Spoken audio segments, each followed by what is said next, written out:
And if you're going to talk about the best thing that Trent Baalke did, Mia, it's drafting the player that they would have taken at 17, being able to trade back to 23 and still take that player who he was second behind Roma Dunze as far as passes of at least 20 yards downfield last season.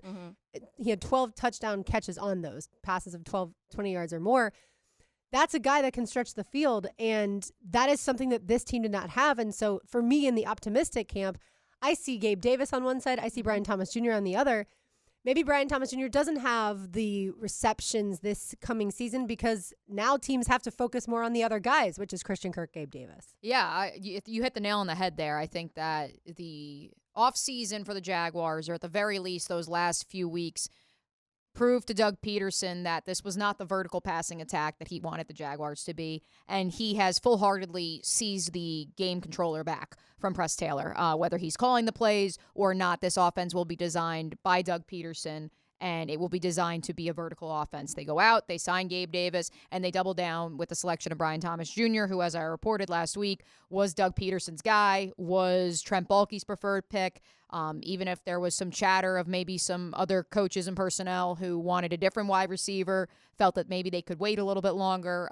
This is who Doug wanted, because Doug saw the speed, in the words of Urban Meyer, and he saw that ability to extend the field and to also take the top off, that when you go back to Trevor Lawrence's Clemson tape, what did he have? I made the analogy on Friday at Players Grill, Taylor, that it's ironic that for a fan base and for a team that has been rumored to be, for a fan base that's been clamoring for trading for Brandon Ayuk, for trading for T. Higgins, to reunite him with Trevor Lawrence, well, you went out and you got the love child between the two. And you have him on a relatively cheap rookie contract for the next 4 to 5 years. And so that's where I think it's a victory for those who champion Doug Peterson and what he hopes to bring back to this offense. Yeah, and I think I like the Brian Thomas pick. We talked about this a lot on Friday, and I don't mind. That one is probably my favorite of of the picks that were made, just because I do think that not only is it one of the positions that I felt were the highest on what the Jags needed, but I also felt like the value was even, honestly,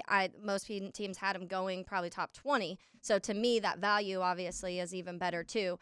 I think for maybe the people that don't love it, I think it's more of expectations were higher in certain aspects. And because I say that, when you're looking at T. Higgins and Brandon Ayuk and then trading up for Roma Dunze or Malik Neighbors, their mind was there. Their mind was like, we could have one of these 4 guys, but we got this guy. And I don't want people to look at it like that, because I do think, Brian Thomas is one of the guys that, like you said, when we're looking at this offense, we're looking at an offense that worked for Trevor very well when it was vertical, when he had these guys to get downfield with. And now you do have a receiver who can do that, in addition to another deep threat in Gabe Davis. And then you also have his security comfort in Christian Kirk too. So I think you do have, it's hard when you hold yourself of like, oh, we want this, this, and this, and then you get that 4th guy. But I don't think that to me is a negative whatsoever. Yeah, I want to really hit that point home too. I don't think that Brian Thomas Jr. is a consolation prize.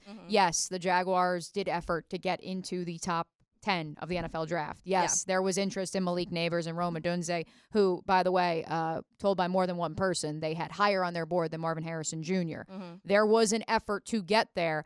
And look, I'm not going to try to blame the Atlanta Falcons again. There was a lot of teams trying to get up there, by the way. Correct. And I can't blame I cannot fault Ryan Poles and the Chicago Bears, because Ryan Poles said afterwards it was a 50-50 chance that either a Dunze or Malik Neighbors would be there at 9, because no one knew what the Atlanta Falcons were doing at 8. And so when teams... And they don't either. Yeah. Right, and they Even don't though either. I like the pick. Right. We'll get into that, I'm sure, throughout the course of the week. Sense. Right. But it's just so crazy. Like, it's honestly like Draft Day the movie, but like a plot line maybe for Draft Day 2, that so many teams were inquiring with the Atlanta Falcons about getting to 8 and saying, hey, we have the compensation and like this matches up, and the Falcons are like, no, it doesn't match. And if you're a general manager, you're like, well, I'm giving you like this year's 2nd, next year's 3rd. I'm giving you next year's 1st, this year's 4th. Like we're doing a pick swap. It was for a quarterback. It was for a quarterback, which is when the trade value chart gets thrown out the window. Yeah. And that's what's just so like, that's where you cannot fault the Jaguars. You cannot fault the Jets, the Colts, any of those teams.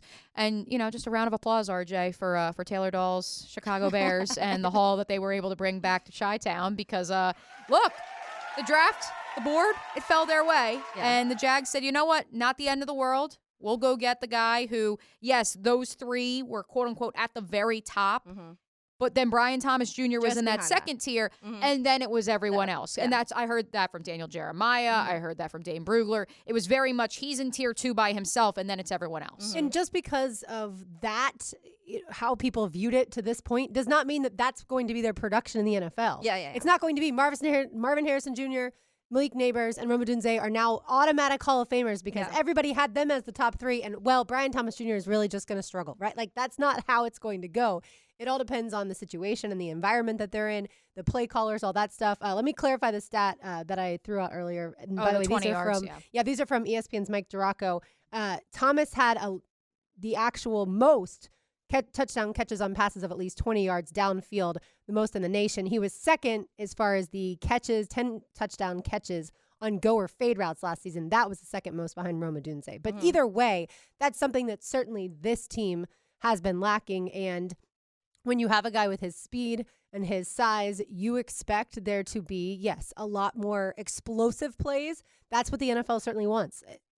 20 yards or more, those explosive plays that we haven't seen here. But of course, that goes back to, can your offensive line protect the quarterback in order for those guys to be able to run those routes?